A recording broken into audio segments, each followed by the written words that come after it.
Guys, how you doing? So, I have a story time for you. This happened to me years ago, like a really long time ago, okay? But every time I've only told like a handful of people, just like my really close people know it, like my sister, my mom's heard it, my uncle, like really only family members know it. And everybody gets a good fucking laugh out of it. So I thought if you're having a shitey day, why not share um this story with you, okay? Because I think I recorded it while I was telling my uncle the story because he loves my story times. I guess I'm a good storyteller. I don't know, but or he must have been really fucking bored. Okay, so this is what I'm gonna call my love after lockup story. Okay, this is before the series was a series. Okay, usually it comes on Friday, so today's Friday, so TGI Friday. How are y'all doing out there? Are y'all doing okay? I hope y'all are doing good. I'm doing good. Okay, so let me get into my little story. Stop me if you've heard this before. Okay, so one year I think my daughter was like probably about my son's age, like 7 or 8 years old. Okay, ended up in the southeast side of San Antonio with my dad, living in his house. And excuse me. So I literally, I mean, cause see, I've been single, mostly single in my adult life than in a relationship. Okay, because I just don't seek people out like that. Okay, so my loving sister tells me, you know, that I should start dating or whatever while I'm out there, you know, because I'm on a different side of town. And, you know, maybe I'll meet somebody nice or whatever speech she told me. Okay. So literally the only place I would go, of course, was work and HEB. And that was it. And then I would come home and just chill with my daughter all day, you know, kind of like what I'm doing now. No, actually back then I used to go out. I did go out on the weekends and stuff like that. Sometimes, not all the time. But anyways, so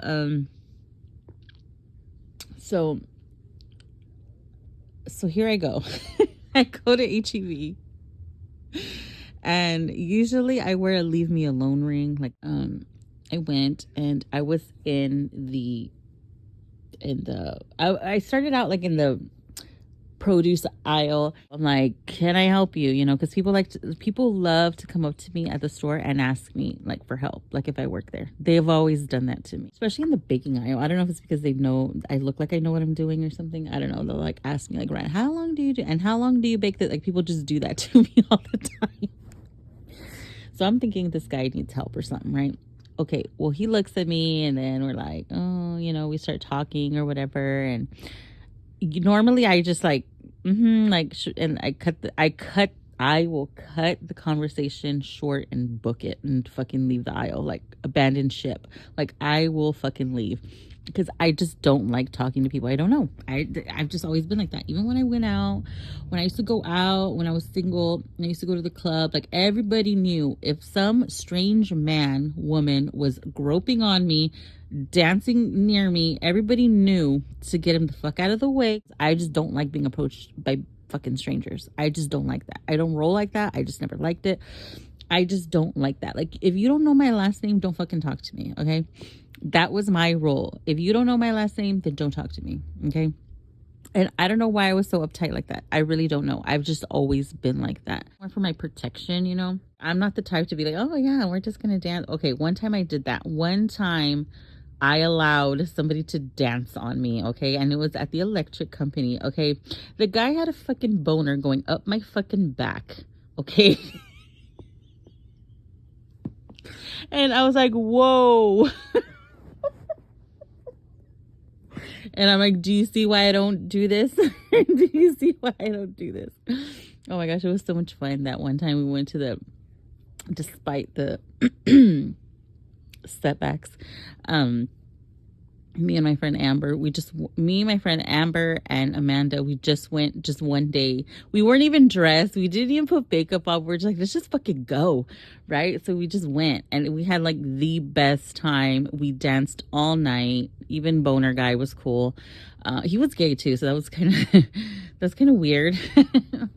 But yeah, boner up my back. And I was like, oh my God, Amber, he has a boner.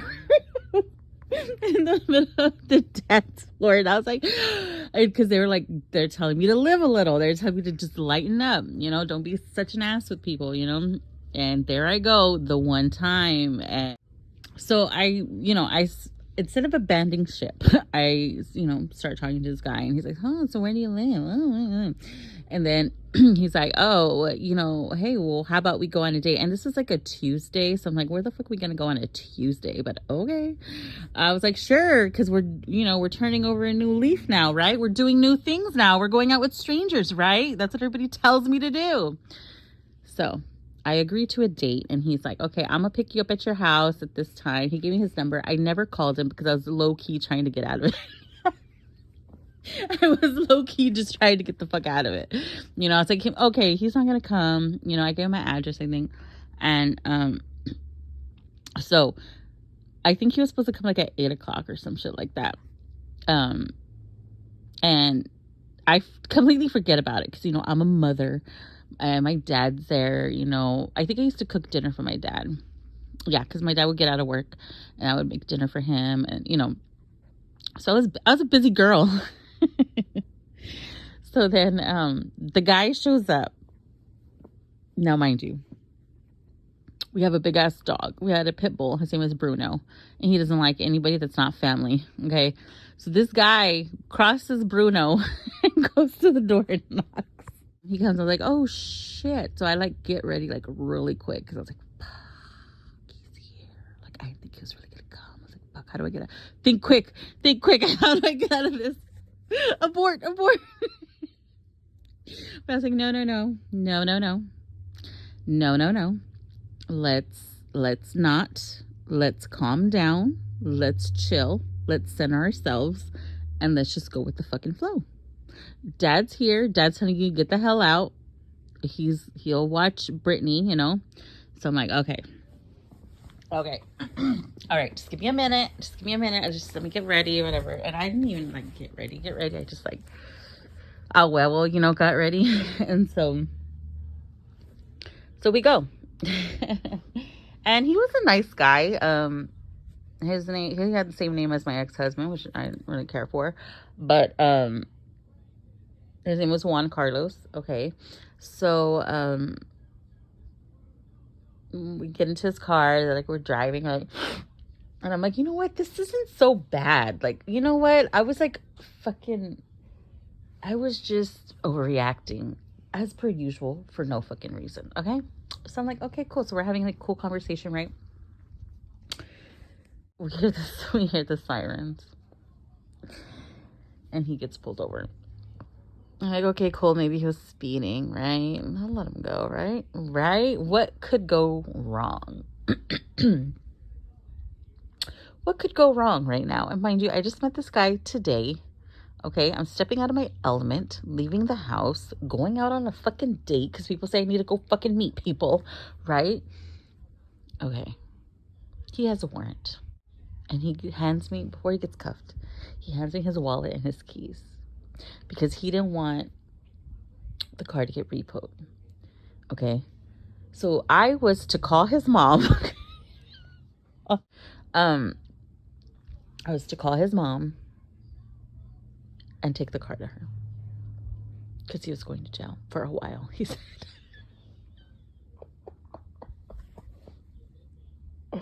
For a while. Like, okay.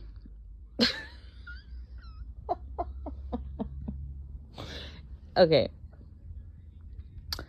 So I take my ass back home. And I'm like, okay, how am I going to call the mother? So, because she was going to want to know where her son was. I think he was like a mama's boy, so she was going to know.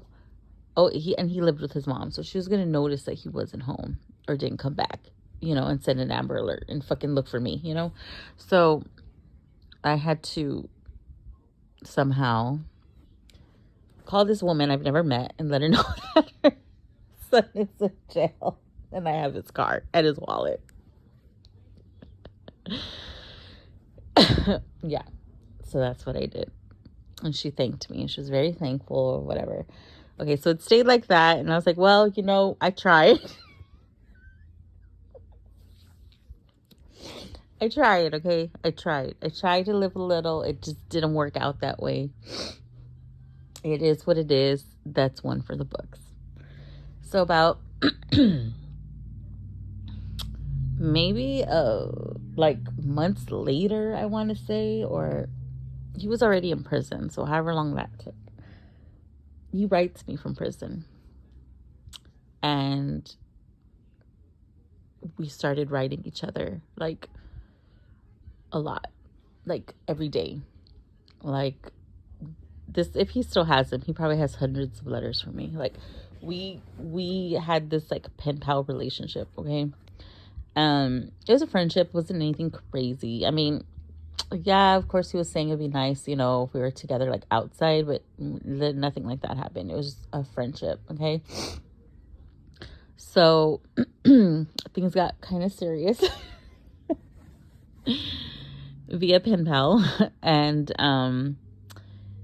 like our letters were like long, like 6, 7, 8 pages. Like we were just really getting to know each other, like really getting to know each other. And we wrote each other for years. Like I think he did like a 5-year sentence. So for 5 years we wrote to each other religiously. Okay. So one day, and this is the part I haven't told my family, so this will be new. So one day, because, you know, I told you things were getting hot and heavy, you know, even though it was, and he never asked me for money or anything like that. I never sent him anything. So it wasn't like like he needed me for money or anything. It was just, we would write like 3 times a week, or I don't know, however many times we wanted to, like, but we would always write each other back. So this lady calls me out of the blue, and she tells me that she is his wife. And she doesn't appreciate me writing her husband in prison. And I'm like, bitch, where you been? So apparently they got married before he went to jail. So like he got out, right? And then he got out like on bail. Like she bailed him out because they were like, she was like a ride or die, you know? And then they got married while she was out here. Well, later he tells me it's because he, you know, that was like because she did him a solid, you know, so that was his payback to her for being loyal or whatever. So they got married, but she was with other people. She wasn't like me. She was, because I wasn't with anybody else. Like I wasn't with him either, you know, but I'm just not like that, you know. I'm just a loner, I guess. I don't know. I think that's why he kept writing to me, because I don't think he believed it. But he did send like some local people like to spy on me. Like to make sure I was where I was at, like when, you know, certain times or whatever. Okay. And this is at my dad's house. And then I didn't live with my dad for much longer. And then I ended up moving, getting my own place, and, you know, so then he sent people that way, you know, because he just didn't believe it, you know. And I'm like, why would I lie? We're not even together, you know. Like I would tell you if I had somebody else, but I guess because of her, he just didn't believe me, which I'm like, what the fuck did I do to get fucking investigated, you know? She's acting like she's my friend, okay, which I was just like, you know, we just write, like it's nothing serious. Like it's just, I know in there it's lonely because I write my brother. At that time my brother was in prison also, at a different prison. So so then I end up moving, and then I end up staying with one of my friends, right? Well, then it turns out, because she knew the whole story about everything, okay? Oh yeah, yeah. So whatever. I still continued to write to him because he told me he wasn't with his wife anymore. They're gonna get a divorce or whatever. I was like, fine, whatever. Um, it's not like we're fucking, you know. So I was like, fine, you know, I'll still be there for you emotionally because I know it's a lot, you know, in there, whatever. Okay, so we're still friends or whatever. So then I move in with my friend. Okay, this is supposed to be my best friend, like from school, best friend. Okay, so then I start getting my letters there at her house because I was staying there. It was a very brief, but this fucking bitch fucking starts telling this guy who was very suspicious of me because he just couldn't believe somebody like me was single. She starts talking to him and she starts telling him all kinds of shit about me that wasn't even fucking true. But you know what? I don't even blame her for it because it's his fault for believing it. Okay. So then he gets out of prison, right? Because he just stops writing me like all of a sudden. And I don't understand, like, what did I do? Like, what happened? I never got closure with him either. Like, I never got closure. Like, I found out from a friend of my ex-friend. My friend started writing his celly, right? Because that's how pen pal things work. Okay. Well, that guy found it in his heart because he knew that she was just lying on me because he didn't even know me that long, this celly friend of his. But he knew my brother. They were locked up at one point together. So he knew the type of person I was. So this man who didn't even barely knew me, was supposed to be writing to my best friend, stopped writing to her because he could see right through her fucking lies, right? But for some reason, my guy, he fucking bought everything that she said. Which, like I said, it's not her fault. It's his fault, right? So he writes me at my new place and tells me, because I ended up getting my own apartment, I got my shit together, and now I'm living fucking fabulous, right? Okay, so he tells me she is lying on you. Like, she's not your friend. She is fucking lying on you. She told Juan Carlos all this stuff and blah, blah, blah. And I was like, what? And she started a pen pal relationship with him. She stole my man.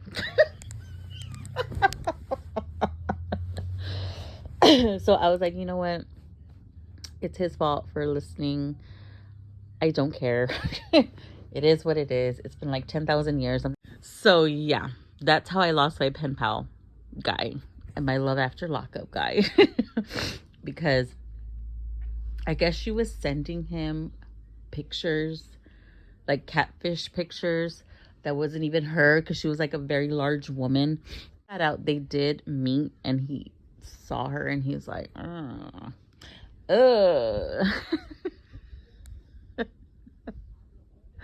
So he ended up going back to Houston because that's where he originally was from. And that was it. That's my story. So all those years of writing it was for nothing. It was for nothing. But everybody gets a good fucking laugh because just my luck, right? Just my luck. That would happen to me.